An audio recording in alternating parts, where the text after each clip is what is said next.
John Gibbs, driver of the 13 Mitigator Ford Fusion. I'd like to thank you for listening to Let's Talk Racing.tv.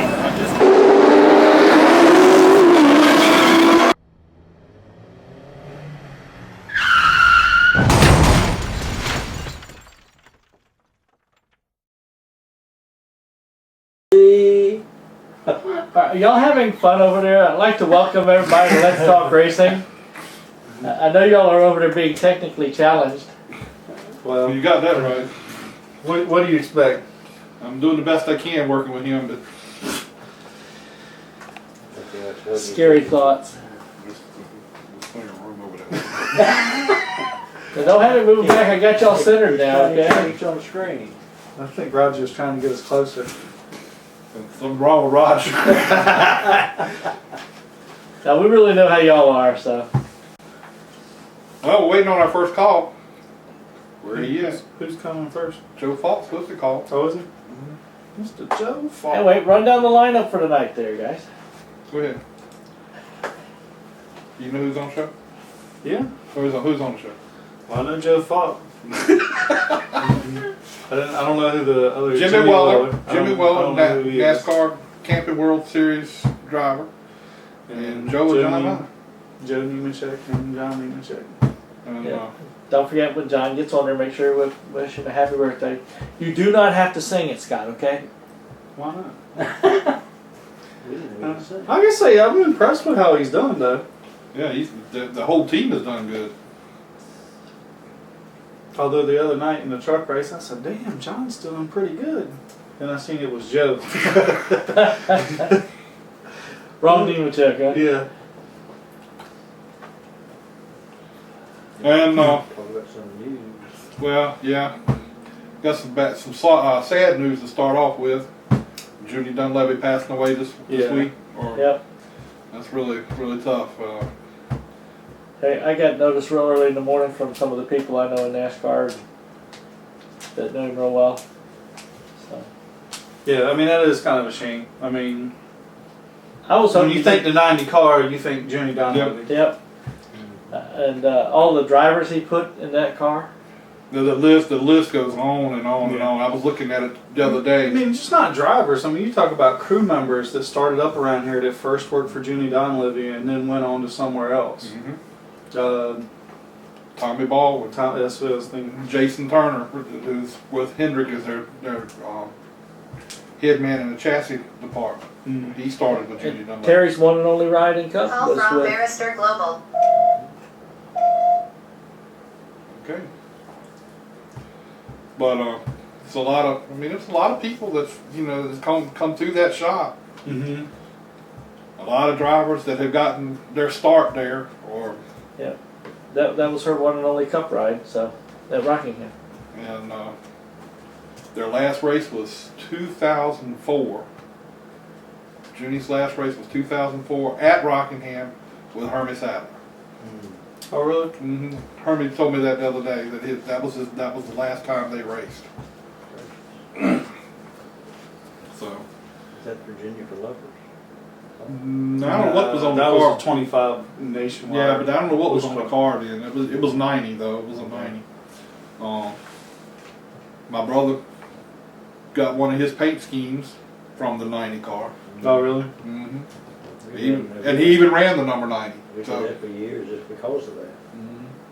So, yeah, really tough. Yeah, I heard he was down at Richmond. Missed being able to run into him there. Yeah, I heard. Well, I didn't hear he was at Richmond. I heard he was supposed to be coming to Richmond. I never heard he got there. I think he had been kind of sick, I believe. Yeah, he was at Richmond. There was several people I know that had told me he had been down at Richmond, and people had talked with him and everything else. So. Yeah, I imagine they'll have some kind of thing for the Cup race. I haven't heard anything about when the funeral is or anything like that. I haven't heard anything either. Didn't say anything. And, I'm sure there'll be some stuff popping up before too long. You got a way to get a message to Joe? I can try. Do you have his number on there, or you just got his PR person? I just has PR person.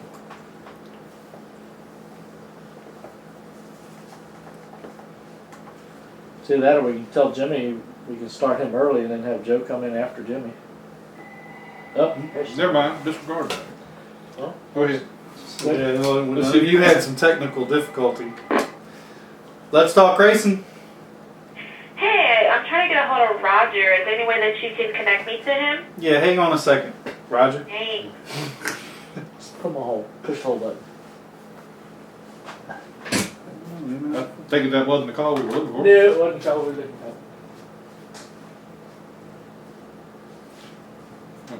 You did good. Hang up on there. He was. This is not a computer or. Well, since we got nothing else to talk about right now, how did things go Langley for you the other night? 10th place finish. Oh, you paying attention? Huh? Actually, it was kind of funny because like after qualifying, my feelings were a little hurt because usually in my team we have like 5 carts. I'm usually the fastest one in qualifier, and most everybody's sort of gaggled closer to the back, and everybody comes to me. Well, after qualifying, I'm like 4th out of all of our carts. I'm like, oh man, I ain't used to this. Everybody, we've been trying some things and found some things, and we managed to get a rule change in on our wings, and it's really helped pick our carts up. So, man, that's all. Oh, that's Jack. But we ended up, I got shuffled out, and somebody picked me up, and we run up to in the 10th. I caught 2 people right there at the last corner and caught them and went by them. One of them was my teammate. He's like, he passed me. I was like, hey, I had a head of steam and I had to go somewhere. You could roll up. But well, how come I don't see no Let's Talk Racing sticker on your car yet? I don't know. I ain't in charge of the stickers. Oh, okay. I just wheel it. You should be getting on top of that now. I know the stickers in there. I don't know if Mark's put it on there yet. Well, we race next time the K&N cars come. So. Oh. Did you get my text message Saturday? Yeah. Why didn't you respond? I took you a while? was busy. Oh. I had things to do on. I got things. We're not going to talk about that right now. Why not? Things to do. Yeah, I Dad, what was he doing? he wasn't with me. Mama was. We were. Horizontal Mambo? Is that what you No. We were baby shopping. Because we got a birthday. We got a birthday Saturday. So This Saturday. this coming So you're Saturday. free next Saturday. I've already spoke to somebody about trying to get there next week for the K&N For the cars. K&N race. I wasn't coming to see you. But But it just gives you one more thing to laugh at, right? well, remind me, we'll be sitting there watching that too.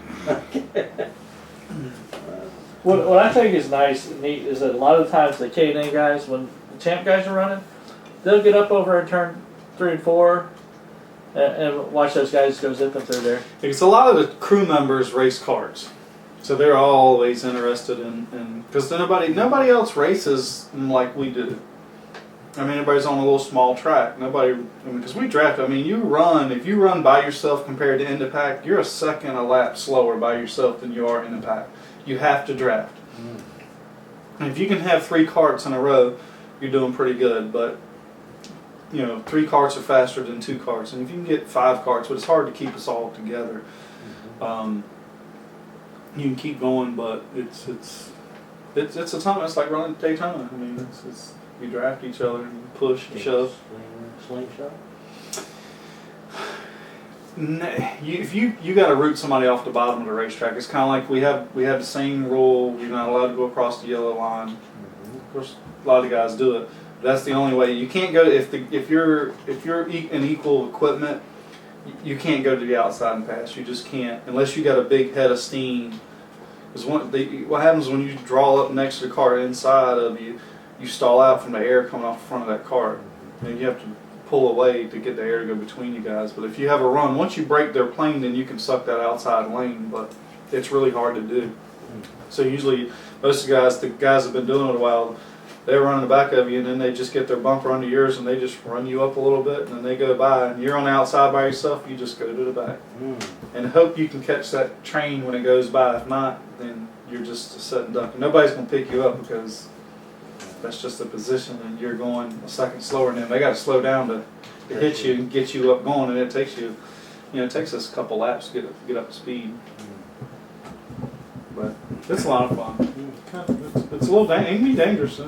I've watched them run out there before, but We got about 25 carts. Last year we had 30 or 35 carts, so some guys didn't come by. A couple guys that tore some stuff up the last couple of weeks. And there's like 3 carts got destroyed this past week.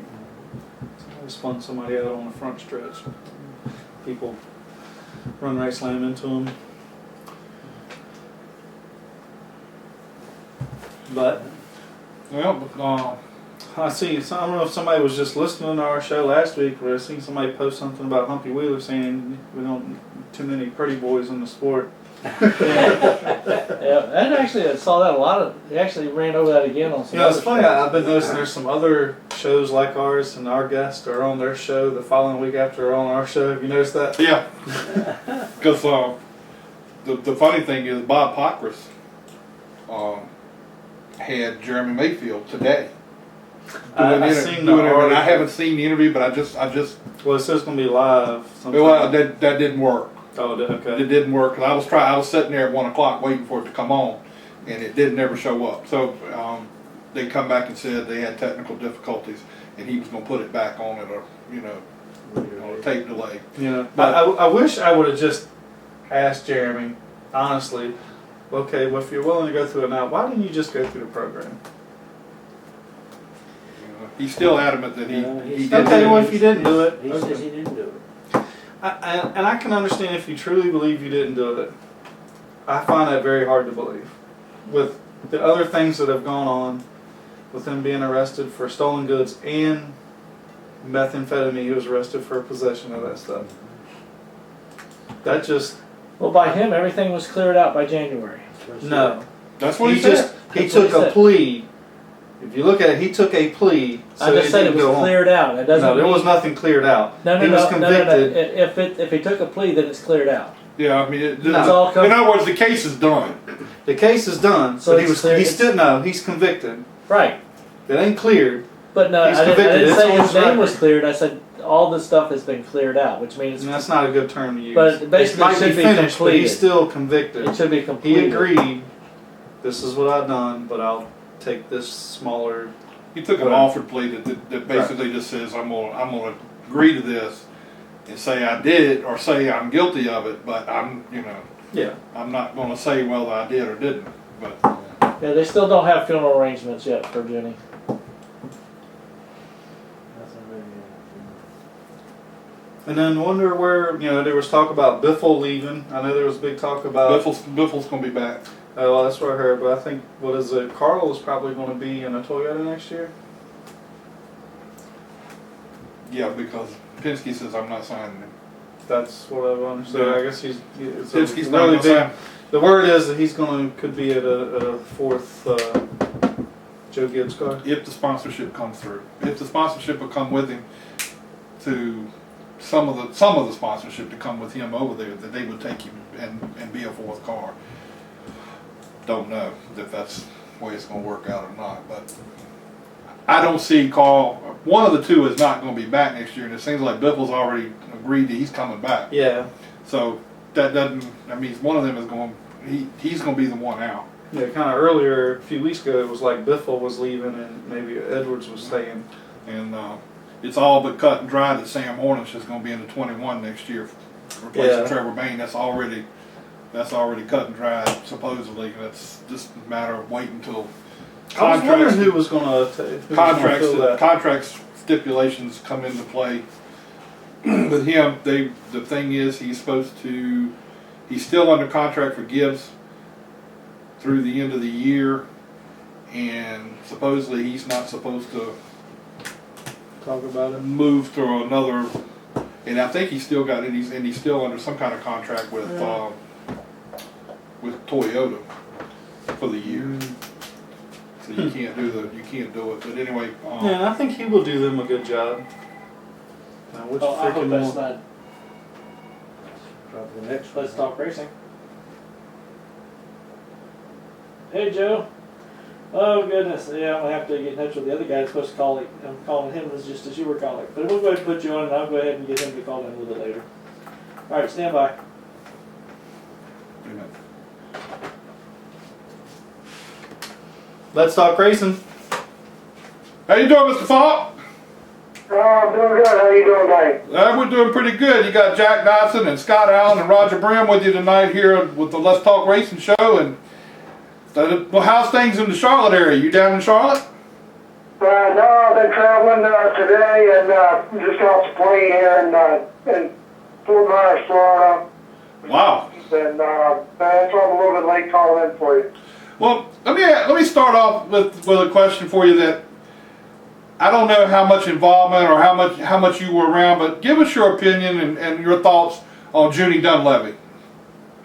Junie was a great friend of mine, and I grew up as a little kid watching a 90-car race at Morehouse Raceway and Morehouse Dog Track and Langley when Langley was dirt, and Richmond and Strawberry Hill when that was dirt. And Junie helped me a lot when I was first getting involved with Winston Cup back then.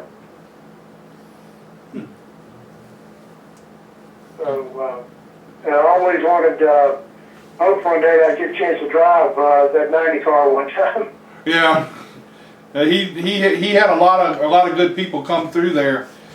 So tell us a little bit about your team, and I know you got a new sponsor and everything hooked up with it from down in this area. Yeah, we were very fortunate to hook up with Jimmy Rogers with Newtown Building Supplies, and they're trying to grow their brand and grow their reach over the state of Virginia, and we presented a business plan to them, and it seems to work, and it is working. It seems like that's what you got to do nowadays. You got to really show a sponsor how they can get the money back. And, as it is with all businesses, and nothing beats the loyalty of a NASCAR fan. Got that right. Yeah. So now how does the thing work with you and Childress as far as that work, the agreement you got on the 33? How does that work out? Well, it's worked out real well. Richard and I have been friends for a long time, and back when the 33 looked like it was going away, and Mike Hillman and I started the 40 car, and we were I was staying at Daytona on Pit Road, and Richard came up to me and he said, "Well, what are you doing?" I said, "Well, Hillman and I are doing the 40 car deal. We had Michael Waltrip there for 500, and he said, "Well, you got a shop and everything." And I said, "Yeah." And he said, "Well, let's talk about doing the deal to keep this 33 car alive." And that's how it actually unfolded. And our agreement's been pretty good. You know, we shared some technology, and all the cars we get now, and have since that day, they all are built at Childress. Well, that's good. And you do get the ECR engines and everything too? No, we only use ECR engines at the plate tracks. We use Pro Motors for the other races. We do use ECR sometimes, but economics, that ECR is not the most expensive. That'd be the wrong way to put that. But they do a great job, and Rich Gilmore gives us really good motors when we go to plate tracks. And the plate tracks usually pay more, and that enables us to spend that extra money. Now, what is the plan for the 33 for the remainder of the season? I mean, do you have drivers lined up to go, or are you still going to have Alex or some other guys driving it? Yeah, there'll be some different drivers in there the rest of the year. Alex Kennedy will drive it at both road courses, and he'll probably drive the next Pocono when we go to. We think he did a good job Sunday. And there's going to be some other few people in there. David Strimming's driving this weekend. And Timmy Hill will be back in a couple races, but more than likely, Todd Dillon's going to drive probably 2 or 3 races before the end of the year. Well, when let's say when Todd Dillon or somebody comes over to drive that car, is that your crew, or you basically, is it our Childress crew that takes over the car or whatever? Well, myself and some of our crew still strong, but when that happens, we do get a lot more support from RCR, and we have more of their people, more of their engineers involved. And last year when we did the Ron Fellows deal on the road courses, we had a lot more RCR support, and that all comes through Chevrolet. Mm-hmm. So now you got Landon in the 40, and I'm good friends with Landon and been around him a lot. He seems to be getting better all the time as far as, you know, your cars are getting a better showing every week. Yeah, Landon's doing a great job, but we've been growing as a team, and our cars and the way we execute everything is so much. We've been growing by leaps and bounds, and getting better and better every week, really. You know, and we're getting the engineering support, and sponsorship brings all that. We can hire more people, and we can get better prepared. But that's really helping. And Landon's, we're all growing together. Landon, myself, Mike Tillman sat down 2 years ago and said, you know, we've all been in this business. Landon, of course, is a young guy. Him and I are the two old guys. We're, okay, let's commit to stay together. Let's do this deal and do the best we can. And that's what we're doing, and it's working out really well. So how many guys do you have full-time in your shop? We got about 35 people down there. Okay. In the shop. We started out 2 years ago with the empty building that Tillman and I, and we're able to put our own bodies on, except for the roofs. When we wreck a car and we have to put a side or nose on, we do all that ourselves. The chassis repair part of it we do ourselves, and we do all of TriStar's nationwide cars, the chassis repair and clips. We do all that for them. Now, a lot of people don't know, or I don't know if they know, that you were in the Cup Series several years ago and you got out. What made you leave then and come back? Well, you get burned out on this deal. It's difficult. And, you know, back when we were in it before, we had different goals in mind. And one of the goals was my son Jeff was racing. And we ran the ARCA Series. And, you know, I had some young drivers. And one of my drivers was Blaze Alexander, who was tragically killed in Charlotte. And it just took a lot of wind out of my sails for a while, you know. Because you did quite well, I think, for what you had back then in a underfunded team. Yeah, back then we were losing a lot of drivers. We lost Dale Senior, and we lost Kenny Irwin and Adam Petty, and the tracks weren't as safe. We didn't have any soft walls, and the cars weren't safe. And we really have a very safe car at this point. And my other goal was to get Falk somewhere in the sport. You know, he works at a shop now. He builds all the suspension for the cars, but we're looking for sponsorship to get him in a nationwide car, you know. Yeah, I mean, he's obviously made a pretty good name for himself. That was one of the questions we had up on the screen. I seen him over at Langley this weekend. I guess he come back for the weekend to run. Now, he's still running some late model stuff, but down y'all's way? Yeah, he's been running South Boston and all, and I came up to Langley, and I was, I guess, just laughing about it. It sounds like the local guys weren't happy to have him back, because he got booted to the back 3 times during the race and wound up 6. But, you know, you're going to have that if you're not there every week. These guys get pissed off. You come in and try to take their money. Yeah, it was kind of that way. I mean, we kind of got a laugh about it from the stands that it looked like, you know, he came back and nobody wanted to be his friend. I mean, everybody wanted to put a bumper to him.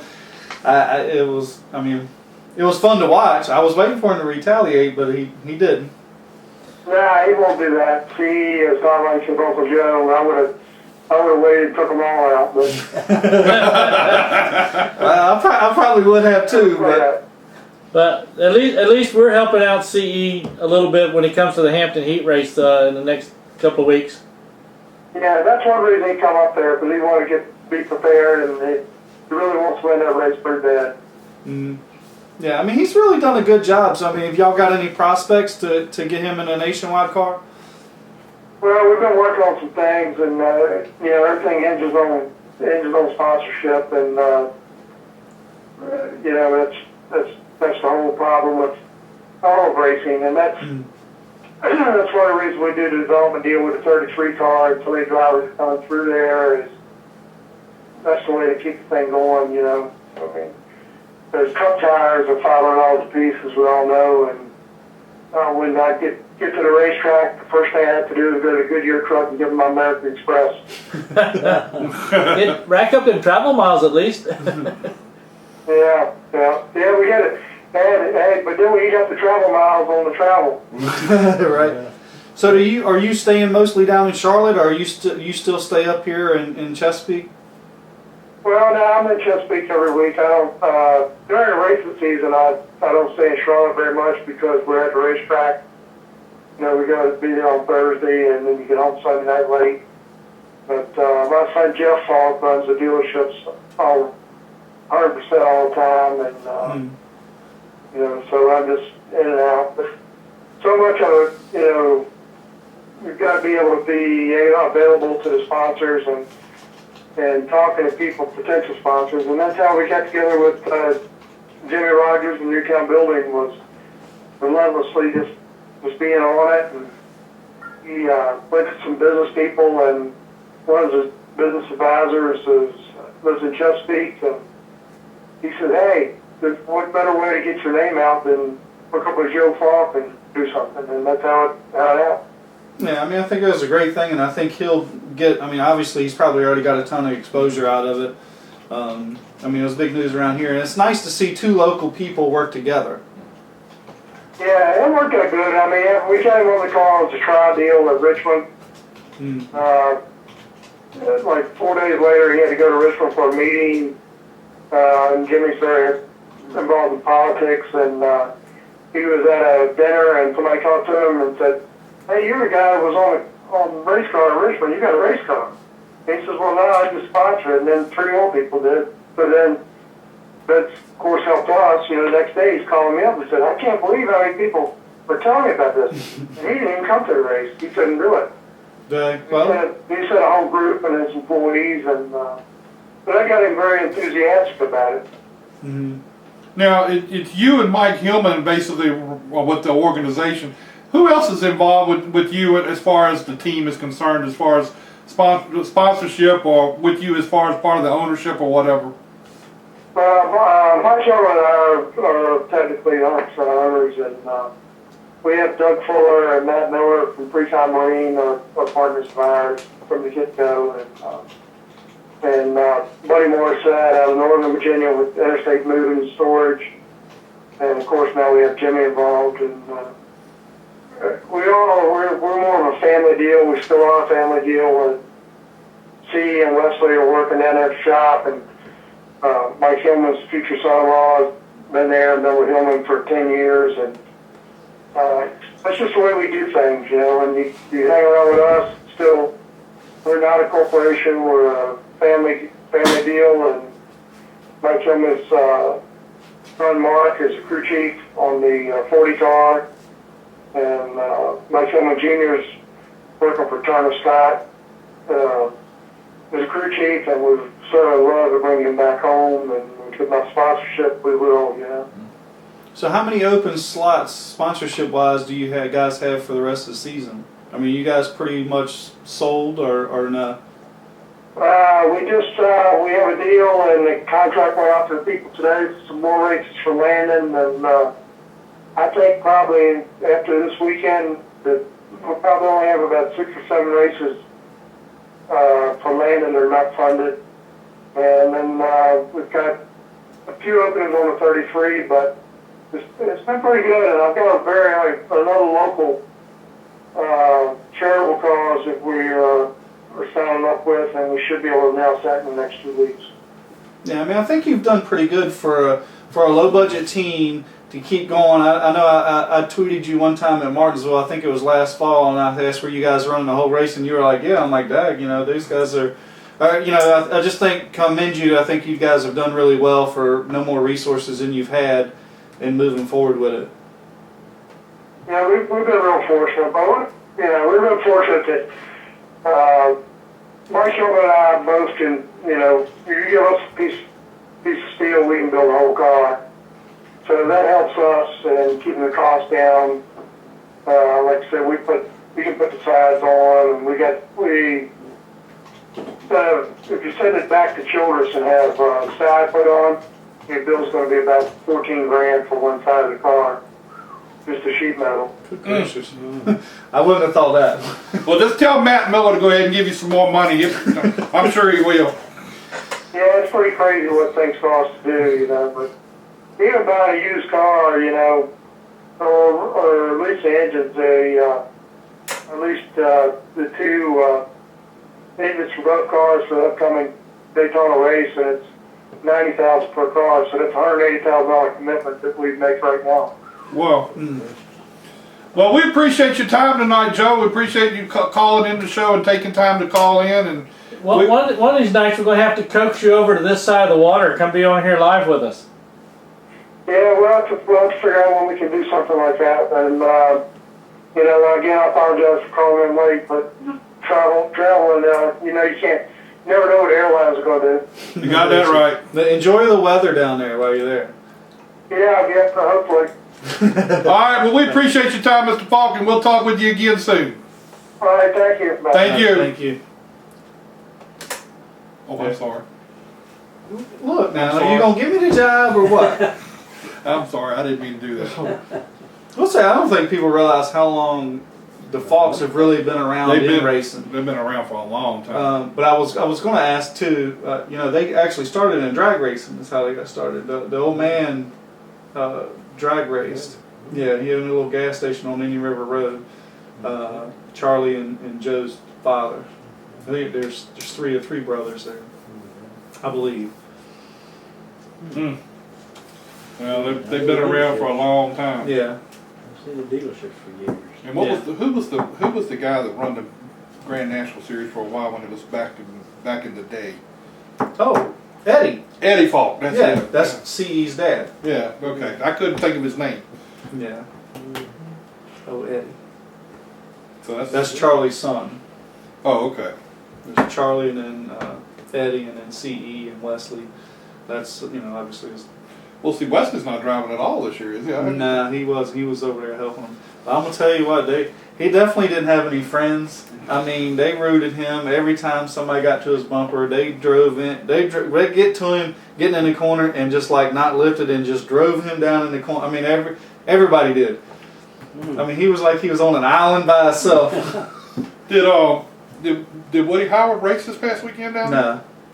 No, I guess he's gonna be there the following week. So he must be going to he's going to do probably the heat after the heat race. I don't know. I seen a picture where he was, I guess, testing over there, which a lot of K&N guys have been over here the last couple of days Yeah, testing. I saw that. I figured Roger would have one of them here or something. What? A bunch of K&N guys have been. Oh, that's still another. Yeah, but they've been over there testing the last 2 days. Let's talk racing. Hey, this is Betty Glenn with Nemco Motorsports. How you doing? Good, how are you? We're doing great. Hey, Joe, I think I told you guys John Hunter's birthday's today. They've got some people over there, so they're just kind of finishing up with some stuff, and then they're going to call in. Are we a little flexible still? Can he call in about 7:50 and we'll go ahead and get the other guest on instead? Yeah, that's fine. All right. I'll have him do that. Thanks. All right. Okay. Bye. Okay. I was just getting ready to text her. Well, that's really funny. We just, It's nothing like everywhere. Here we go. well, you got to think now. They got a lot of travel going on right now. They got this week. They were in Pocono. Then they go back to Michigan. Then they go to Sonoma next weekend. Mm-hmm. In between time, I heard that one of them was testing somewhere. So that's a pretty tough little schedule. And my son, they were testing at Kentucky today, but they took the shop crew instead of the travel crew. Oh, really? Let them do They that. don't have a crew that just does the testing? Lee and them been doing the testing. It's Roger. Is there? Yeah. Good. We're changing up again. Hang on a second. Jimmy Weller. Let's talk racing. Hello? Hello, Jimmy. How you doing? Hey, good. How you doing? I'm good. This is Jack Dodson. I got Scott Allen and Roger Brehm with you here on the show tonight. And how's things down your way? Everything's good. Everything's good. We had did a little grass cut today. Had a little bit of rain, so it kind of cut me short. But everything's going well. So where are you at? Are you in the Charlotte area?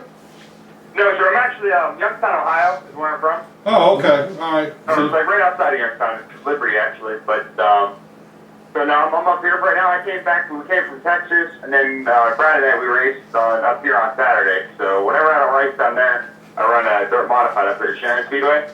So I just came right back here. And I'm just hanging up here for the next week.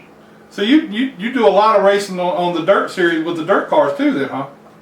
I do. Any Saturday we don't race the truck, then I'm up here as well. So that's what I grew up on, and my dad races still, and he's actually running really well. I think he's won 2 of the 6 so far, and running really well. So I enjoy just getting back here, and this is it's what I grew up on, but it's where I still have a lot of fun. Now, do you race with him? Are you racing the same series? Yes, sir. Yeah, we run the same system. He's a lot better than I am. Well, that was my next question. Yeah. If I can see him at the end of the race, it's been a pretty good race for us. So for the people who don't really know a whole lot about you, tell us how you got started in racing and how you got to the point where you are now. Okay. Well, like I said, my dad's raced ever since I was little. He bought his first race car off of Lou Blaney, who was Dave's dad, and he just got into racing that way. So I grew up on a dirt. I raced dirt modified, and then the dirt sprint cars for a year. I got hurt, so I had to take a year off, and then when I was coming back and getting hurt, the doctor told me I'm not allowed to race sprint cars anymore just because of how often they leave the ground.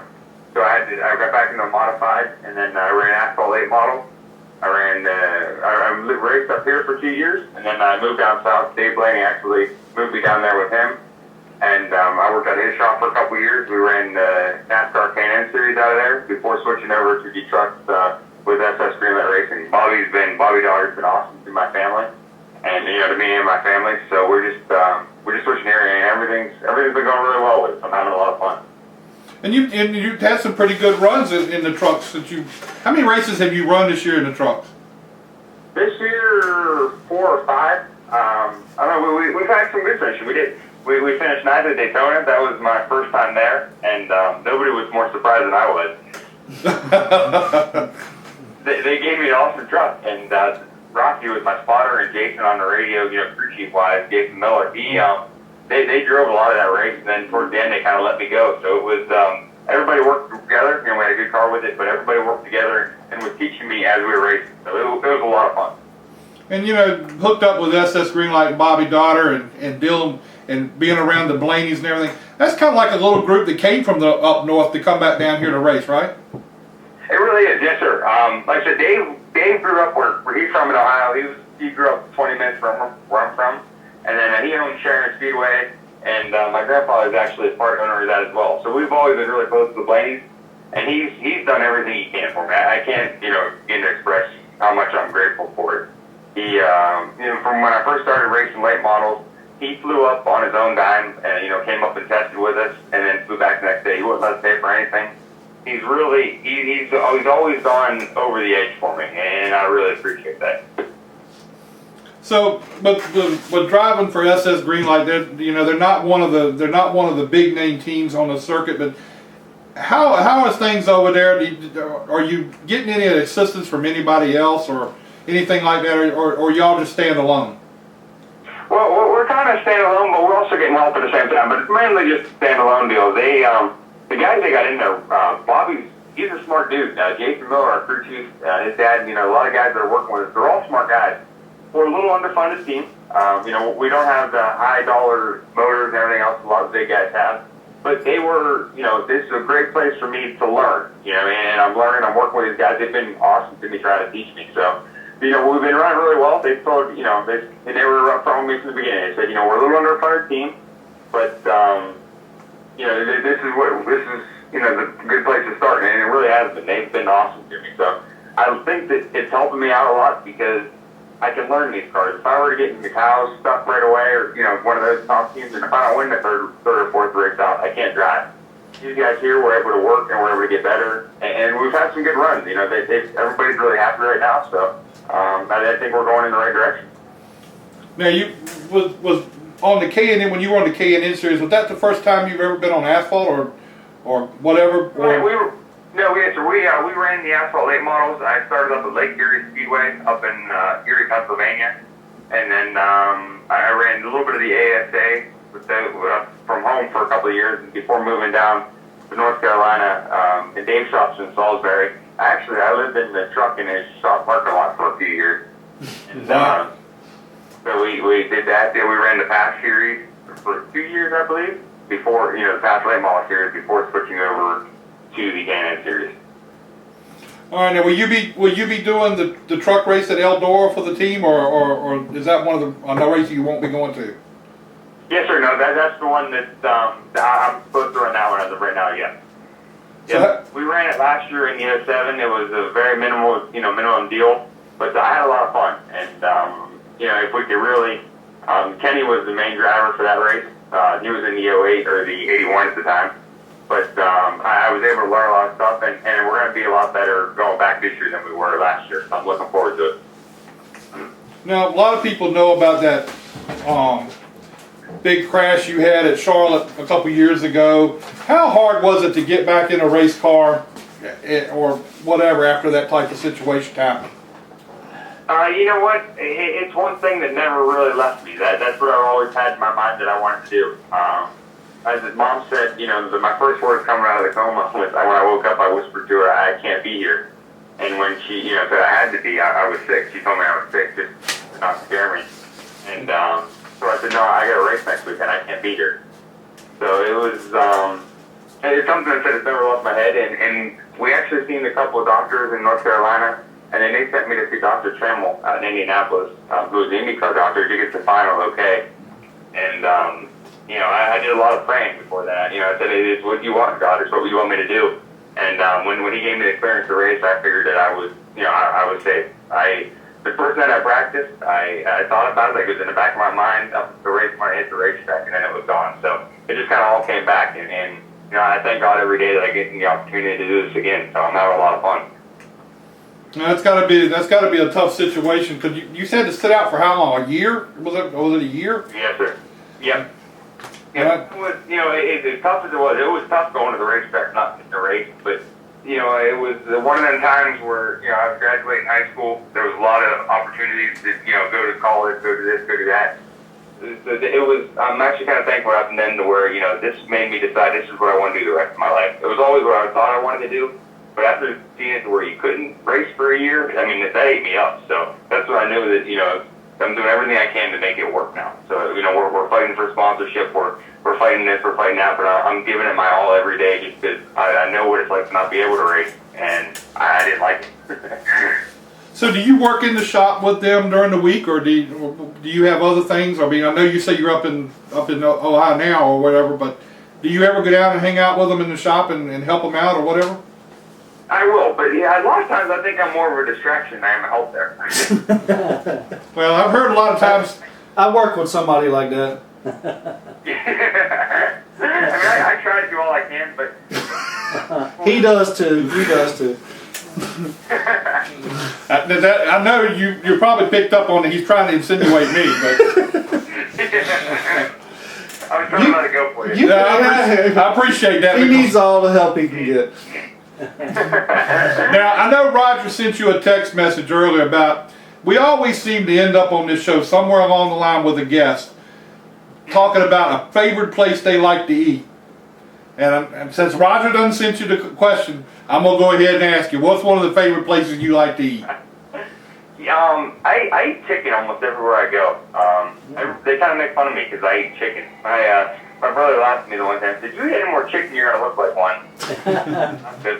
My dad started laughing at me. "He already drives like one." I thought it was really good. But I eat chicken almost anywhere I go. When I first moved down to Salisbury, I knew nobody. I mean, when everybody left the shop, I knew nobody. And I went to Uncle Buck's All-American Pub right there in downtown Salisbury, and they treated me like one of their own. One of the guys could tell I was by myself, so he came over and introduced himself and introduced all the waiters and waitresses, and that's been my favorite place because they've always been so cool to me. So, and they got awesome food. So, if you're listening, Buck, I'm throwing a good plug for you. Okay, well, I know. Free meal when you come back, right? I know where I'm heading to when I head back down that way again. I'm going to try that out. Try Uncle Buck, yes, sir, and tell him I sent you that might help you. We'll do it. Well, all right, well, go ahead. We're going to let you get back to whatever you were doing. Go ahead and thank any sponsors or anything you would like to thank, and we'll let you get back to your wonderful night. And I appreciate it. Thank you very much. Definitely get you back on again too. Say that again? we're going to get you back on again real soon. We'll hopefully get you back and talk to you some more. I appreciate it. It's been a lot of fun. And I appreciate it. So thankful. First off, I got to thank God for just giving me the opportunity to come back. Dad's done a ton. My family, work with all the time to get me here. But Engine Parts Plus has come on with the truck. They're really helping us out a lot throughout Detroit. Really, really amazing facility they have up there. Geneva Liberty Steel and Integrated Metal Products out of Ohio here are really helping us out. So those are the guys that are really helping me get to where we are today. And we're still looking for sponsorship to keep going with this, but these guys have really been giving us giving me the opportunity to do it so far. So I can't thank them enough. Well, you go out to Eldor, and since you got some dirt background, you go out to Eldor and give them a hard run out there. Yes, sir. No, we're gonna have some fun. I'm still gonna be chasing the Kyle Larson with all this dirt experience. Yeah, well, what can I say? I can't say anything else about that. Have a good night. Sir, not at all. All right, man. We appreciate your time. Yes, sir. I appreciate it, guys. Thank you very much. Thank you. We'll talk to you later. All righty. Bye-bye. All right, I'm not touching that phone.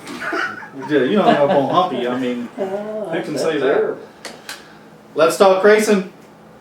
Hello. Hey, Joe. How you doing? I'm good, sir. How are you? All right. You got Jack Dodson and Scott Allen and Roger Brehm with you here tonight, and we're glad you've come on the show. We appreciate your time being on. Did you save us any cake?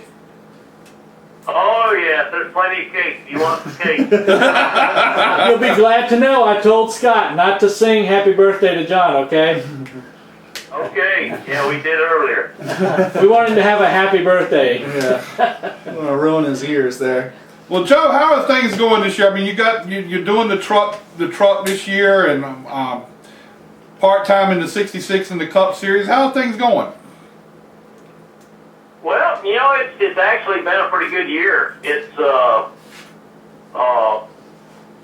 truck program has been a very interesting program this year.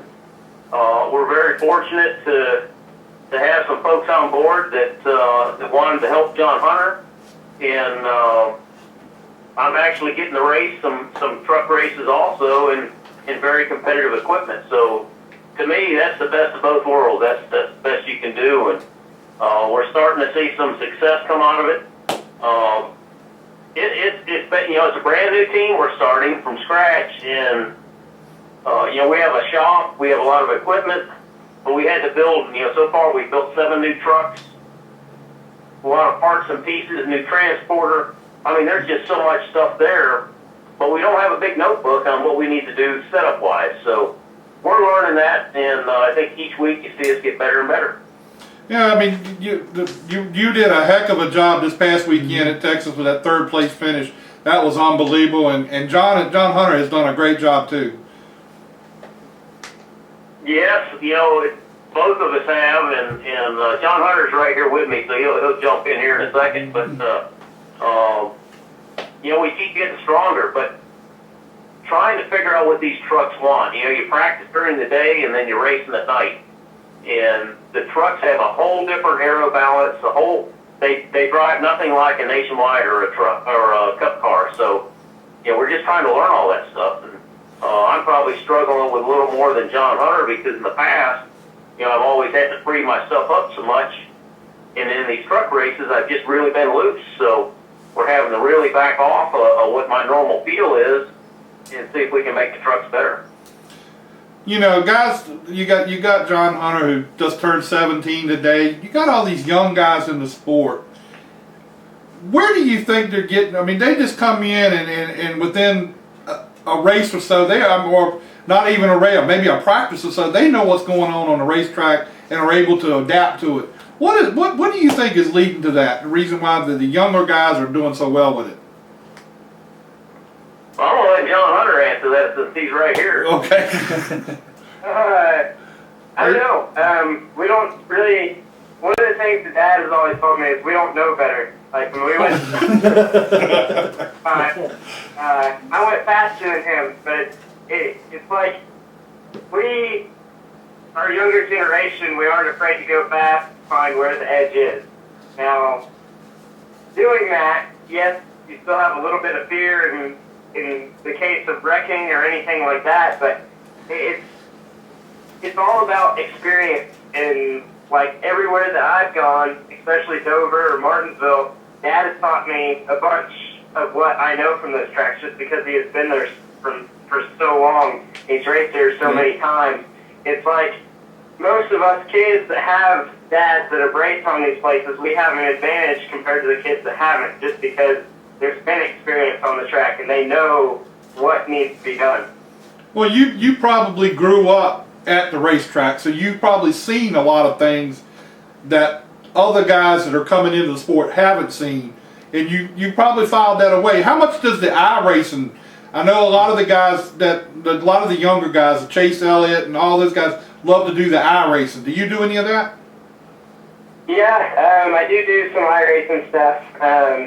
It depends where we go. If it's a brand new place where I've never been, for instance, Milwaukee Mile in 2012, I'd never been there, I'd never seen the place, and I actually got on a simulator before we went and tested it and ran a few laps on a late model. And we went there, and my first laps on the track, I drove it like the simulator, and Dad's yelling at me, "You're getting in too high, you're getting in too high" on the radio. But it turns out that line I ran, I actually set a new track record that year and qualified on the pole, and only my 6th or 8th late model start. So it definitely helps to figure out new places. It's pretty realistic, it's pretty close to the same thing, but they're, like some places, lifting points are about the same, but the tracks in real life drive completely different than the tracks on iRacing. Well, I want to also congratulate you on your win at Milwaukee this past weekend too. That was an outstanding job you did there. Yeah, thank you. We had a rocket ship up there. That CRA Jegs Pro car was on rails the whole time, and I don't know. I think we took the lead on lap 9 and checked out.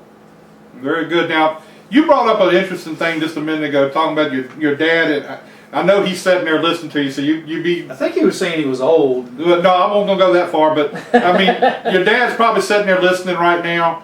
But so be politically correct when you answer this question. But how is it when you're out there racing and you got your dad in your ear? That's got to be tough. Yeah, it is. But like when we go to a racetrack, he'll tell me about stuff, and we'll discuss after practice, and we'll discuss what he sees and what I feel. And since he's a driver too, we can discuss that type of stuff, and we know the same feelings, that kind of stuff. But at the same time, he's letting me learn on my own. He's giving me advice, but I think that the good thing there is that he's letting me go out and adapt to the racetrack and figure it out on myself. I think that that's the way that you're going to learn faster than him telling me all this stuff. But at the same time, it's always an advantage to have him there just in case I need something. One of the things I've noticed with some of the family racing teams is like you enjoy having your father talk to you. I've heard some others that say when their fathers start bothering them too much, they just turn off the radio. Yeah, no, we don't really. I mean, sometimes we get frustrated with each other on certain occasions, but you always go back and you always listen, and it only takes once to listen. Like, we've been in situations where I haven't listened to him. I told him that I wanted something that he said wasn't going to work, and it turns out that it didn't work. So I learned after that. Yeah, I bet you did. Yeah, now he just has to tell me once, I'll take it into consideration, and then we'll talk more about it. That's a smart move there. Joe, you guys are talking about shutting the radios off. Now, if I spot for him and he gets mad at me, I'm the one that shuts my radio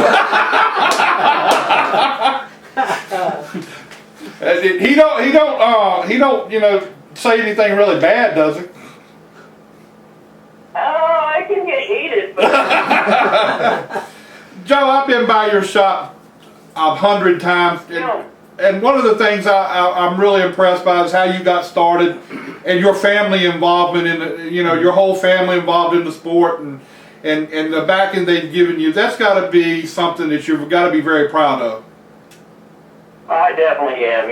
We've been really a family. The NASCAR family racing type scenario since we started, and since I started racing as kids, it's all three, two of my brothers and myself. We all race motorcycles together every weekend, and we'd load the van up and put all the bikes on the trailer, and we go to the track. As a family, and I've been very fortunate to have my family involved in my business, from my mom, my dad. Both my brothers are involved, or my brother John was until he passed away. But it's cool having your family involved, and sometimes it gets a little stressful, but there's nothing like family to support you. Yeah, you always know Mama Nemechek when she's at the racetrack. She's got everything Joe's stuff on. Yep. It's fun to see. Now, how much is now I met Ron England at the racetrack, and I know he's always on your car. And how much has he supported you over the years? Well, Ron's a good friend, and it's a big family business too. And Ron's a nice guy. Ron and Miss Vera, their kids, they're all good people. We have some great people that help us, and Mr. Ron is trying to recover from some cancer right now. And, oh, is he? And he's on the road. He's getting better little by little every day. And our other people that are helping us, Mr. Sid and Miss Donna from Texas. The SWM, you see the skull and crossbones on our truck. That's their company out of Texas. He's recovering from cancer right now. So we've had to learn a lot about a lot of different medical things this year, and you never learn about that stuff until having somebody close to you. But some of the relationships that we've made, friends we've made in this, that I've made over my 20-something years of racing in NASCAR they're incredible. And there's still people that we know back from when I started, and just good times. Mm-hmm. Now, how gratifying is it for you to see your son coming up and see him doing well? It's very gratifying, and what's neat to me is I can tell him I'm just trying to relay on the knowledge that I've gained, over my career, and trying to get all that shoved in his head, and then it's up to him. He gets on the track, he's the one. I let him drive. If I see him doing something wrong, I'm going to tell him. But it's up to him to figure the track out, figure out how to drive it, and then tell us what's wrong with the truck. And he does a great job at that. They mature so quick. Mm-hmm. I think the advantage you see with not only John Hunter but with Chase Elliott and Ryan Blaney is these guys, they've been around the track their whole lives. They grew up at the racetrack, and they've got to see, they've got to listen to all of us talk about our race cars and racing and everything else that goes on. So they already have a good idea of what's going to happen. Right. So with your situation now, I mean, you're basically overseeing the beginning of his career. What is your situation? Is it good for you that you're kind of stepping back into to help him out with this? You're not as devoted to the Cup Series as you once was, or what? How does that feel? Well, I mean, it's again, if we had the dollars to get out there and run competitively, it'd be an awesome deal. We'd be out there in the Cup car, each and every week. And as it is right now, I'm trying to be in the car as much as I can. But we share the 66 ride with Michael Waltrip and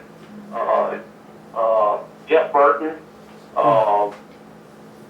they have their races they do, which I think Brett Moffitt is taking one of Jeff Burton's races this weekend in Michigan. Right. And then I think Michael will be in the car at Daytona, and then, the next weekend at Sonoma. There's a guy from out on the West Coast that's going to drive the car, that's bringing some money along, and it's all about trying to make ends meet right now. It's such a competitive world out there in every type of racing, and it just takes dollars to keep things going. So we're doing everything we can to keep that going. So when you're doing this, is the truck deal completely different? I mean, is that coming out of your shop? And I know you got other people involved, but is that the same deal as the Nemco as far as your Cup car or whatever? Well, there's Nemco Motorsports, and Nemco Motorsports is basically a building in Mooresville that I own, and we do our nationwide cars when I run a nationwide race, and the trucks are run out of that facility. The Cup team, just the Nemco Motorsports Cup team, that's no longer. I joined up with Jay Robinson a couple years ago, and this past year that we have like 5 or 6 different investors that are invested into the race team, and it's called Identity Ventures Racing. And I'm in a percentage of it, so does Jay, and so do all these other folks. So it's run as a completely separate business. It's got its own people, its own accounting, its own everything. Oh, okay. I was wondering how all that worked as far as the two organizations together and everything. That was, it's got a lot of ins and outs there. Yeah, there was a lot going up until about 3/4 of the way through last year. Everything was run out of our Nemco shop, and then it started getting really complicated, and so we just had to separate it all. Now, is the truck team going to be running the whole season this year? Yes, truck team's running the whole season. John Hunter runs 10. I'm going to run 12 to complete the 22 race schedule. Again, we're trying to find some partners. We've got to raise some dollars this year to make all the ends meet. But getting started, we have a good budget to get the teams rolling. So we're working really hard trying to find additional partners to help pay some bills and get some great advertising. You look at what other small team out there is up in the top 5 in the points of the trucks. None. No, that's an impressive thing that y'all have done. It's all they're all established teams that have been doing this for a long time. So we're really proud of what we've accomplished so far, and all of our finishes have been right there. With one with a couple little changes. John Hunter's, he would have had an easy top 10 at Martinsville, probably a top 5. Yeah, for his first time at Martinsville, he did a really good job. I have to say that Martinsville can be a tough place to survive sometimes. Absolutely, and he's done awesome there. Everywhere he's been, and this weekend he'll be in the truck at Gateway in St. Louis, and I think that race is Saturday night. So I think he's going to run well. So will you be going with him to Gateway this week? Yes, I'll be in Gateway since I think Brett Moffitt is running the 66. I'll be in Gateway, trying to help John Hunter. Cool. Well, now I got a thing here that do you know a guy by the name of Scott Abshire? Scott Abshire. Abshire. Scott Abshire. He's on your team. Do you remember last year at Bristol? Bristol. We're throwing all kinds of monkey races out. Tell Scott he doesn't know him like he thinks he does. I think I do. It all depends. We had a couple extra people that are helping us last year, and we have a lot of different pit crew guys Yeah, he's been involved with Jay Robinson for a long time. Yeah, he was. He's sponsoring your car. Acredale Saddlery. Yeah. Acredale Say that one more time. Acredale vending, I think it is. Oh, yes. He told me about when you were at Bristol last year. I was asking him about something neat to ask you about. He said something about you were just getting ready to take the green flag and something happened. We're getting ready to take the green flag, Last year at Bristol, right? and all of a sudden something started cooking on you.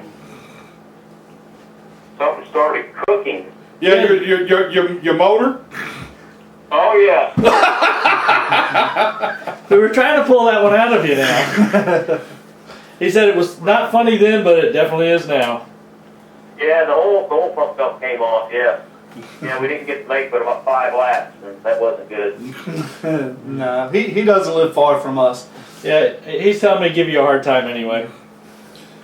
Joe, I think it was really neat. One of the things I looked at when I was at your shop one day was you got started in mini stocks, or you ran mini stocks. I don't know if you got started there, but you ran mini stocks, and that's what I did. I ran mini stocks for a while, and I thought that was really cool. That that you became. Don't even laugh now. I know you're laughing at me, but I don't think he's starting part the mini stock. You know, the start and park thing, we haven't done that in a long time. And he's joking with me now. He's not getting on you, Joe. He's getting on Jack. It's an inside joke, Joe. Yeah, they thought when I was racing, that's all I did was start and park. Oh, I got you. Well, we got John Hunter over there. We need to say happy birthday to John Hunter too while he's there, and happy birthday to you. Thank you. And only one more year, and you get to ride some of them big tracks then. Yeah. So how many sponsors have you got for this season, and who are they? We've had.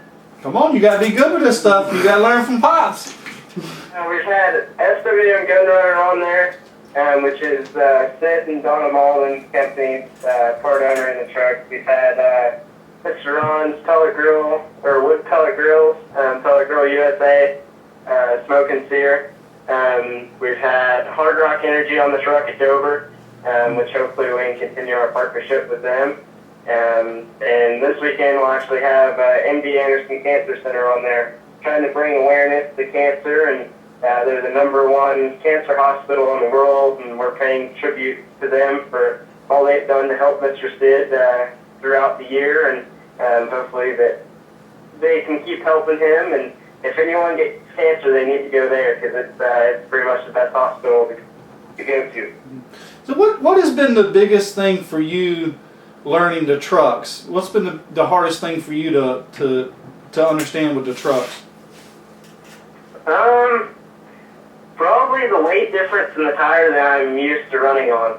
In late models, I'm used to running on bi-slides, which you can slide around a lot more, to where the radials in the truck you can't slide on. And then the weight difference is big. Everything that I've ever run has been a lot lighter and a lot more power, so it wants to spin the tires. In the truck, it has a higher center of gravity, just because it's taller, and it's heavier than, it's 1,000 pounds heavier than anything that I've ever driven. So the weight difference is definitely there.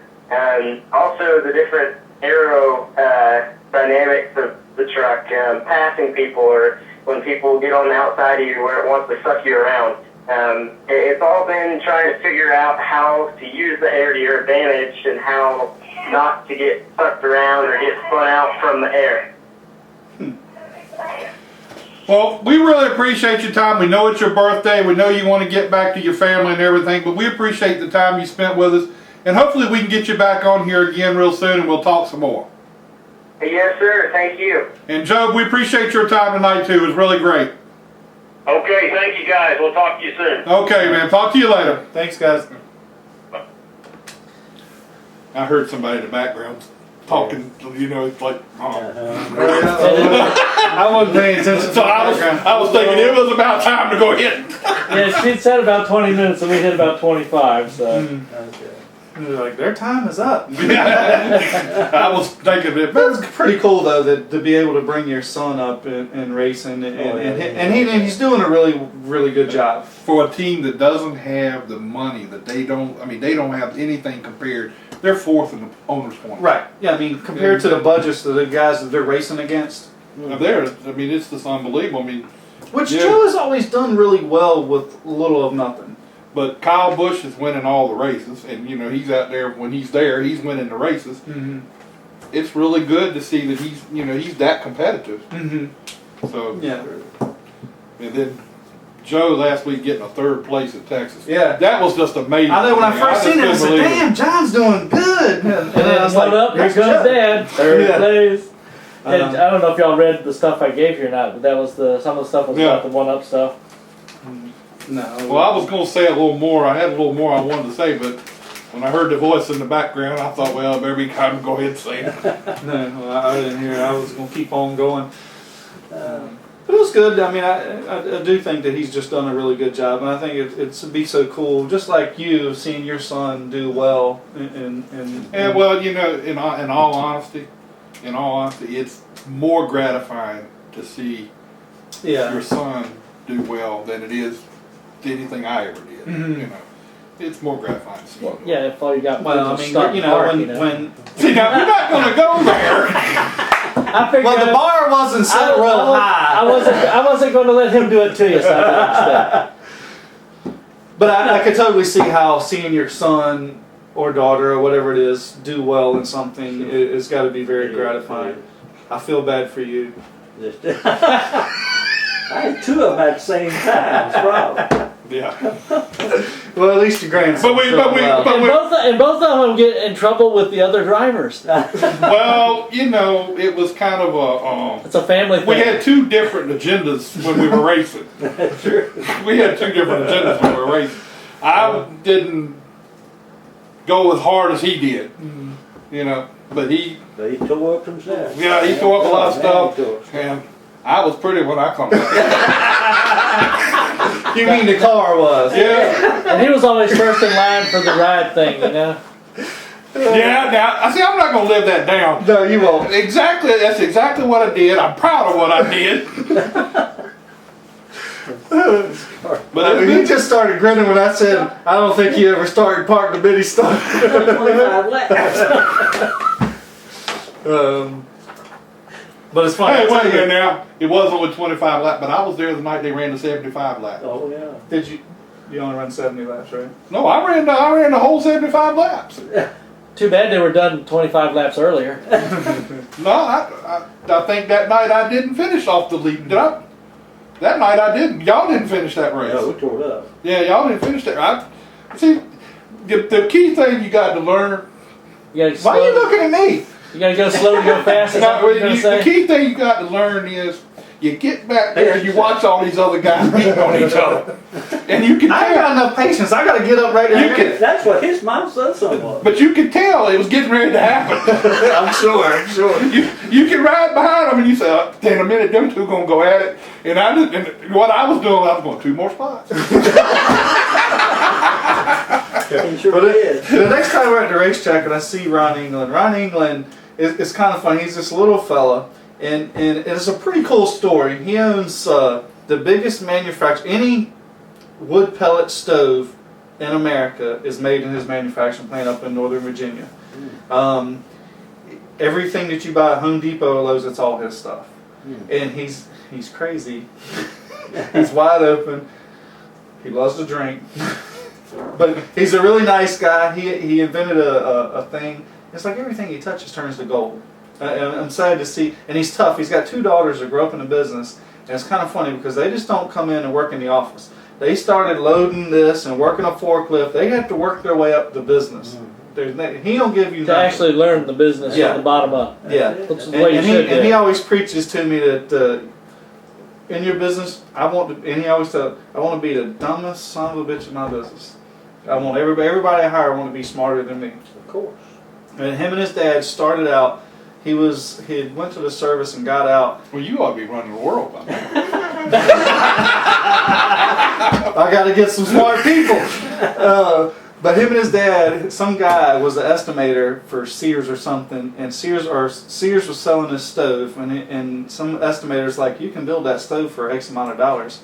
He said, you think you and your dad would build one? Or asked his dad, do you think you and your son could build this stove for me? He says, well, you buy enough to do two, we'll build you one, we'll build us one, we'll call it even. And that's how they got started. And I mean, now I forget how many employees he has, and he treats his people really well. They all get a profit sharing from the business. I mean, he said he's made enough money, he'll never spend it all, but he's a pretty fun guy, and he'll invite. One of the first times I met him, he was up at the Champions Overlook at Martinsville, and you only get 4 wristbands for people to come in. Well, Joe has done went out in the souvenir stands and run into people and invited. He had 30 or 40 people over there in his spot. He's got food cooked up. Yeah, just come on over. I'm like, how you know Rhino? I don't know. I just met him about 30 minutes ago in the parking lot and told me come on over. I'm like, man, oh man. But he's a trip. I'll tell you a couple other stories off the camera. That was a good interview there with them, because I've always been a Joe Nemechek fan. I was running around with a Joe Nemechek shirt on for years. And you didn't even ask him how he became Front Row Joe. Well, I mean, that's obvious. We know how that is. I know, but I'm just saying that he's probably saying, damn, finally an interview, nobody asked me. I think he really wanted his son to do more of it. Yeah. That's kind of the way I felt. But I can understand that. I mean, he wants to push his son. Pushing him, yeah. That's that family legacy thing going on, you know? Yeah. And it was sad to think about his brother. But his mom is his biggest supporter, You ain't no kidding. doubt. She's there every week. I don't care what happens. She's there, and you'll see her with a rag out there wiping the car down. Yeah. But she's got her outfits that she's made 27 or 87, and I don't know if, I can't remember what, if she has signs on it or something. But she's you know who she belongs to. Oh yeah. I can't wait till they get to race against each other and see really how competitive it becomes. I don't think you will. I don't think that they will. Sooner or later, they Well, I mean, they'll be in the same race, but I don't think Joe will be that competitive towards his son, because I think he just wants his son to do well, which is okay. I mean, it's okay. I don't think he's an Earnhardt now. Dale Senior wouldn't give Junior nothing. I think was it his first race they had in Japan when he first raced his first Cup car. I think Junior roughed him up and got by him, and I remember him come over the radio and he says, "Does he know who the hell he drives for?" like Bobby Allison and Davey Allison. Mm-hmm. Yeah, they didn't give anybody. Well, Dale didn't give nobody nothing anyway. Period. I don't care. But you got to remember, once you're in race mode, it tends to temper you a little bit differently. But understanding, yeah, he wants John to do good. With Dale, talking about he didn't give anybody, but that mentality towards his son and his 2 cars in front of him at Daytona may very well have cost him his life. There'd be no doubt in my mind. Yeah. So, he was blocking for them, and there's no doubt in my mind. So, that's, and that was something you never seen him do. Nope, it was completely out of character. I mean, it was. But I mean, you can say he lived a full life and done what he loved to do. Oh yeah. Well, we had a good show. Yep. Yes. I'm winding down. So who you got scheduled for next week? Well, I got a couple that I can. Well, I got one I know definitely for next week. Who's that? Sybil Scott, Wendell Scott's daughter. Oh, finally.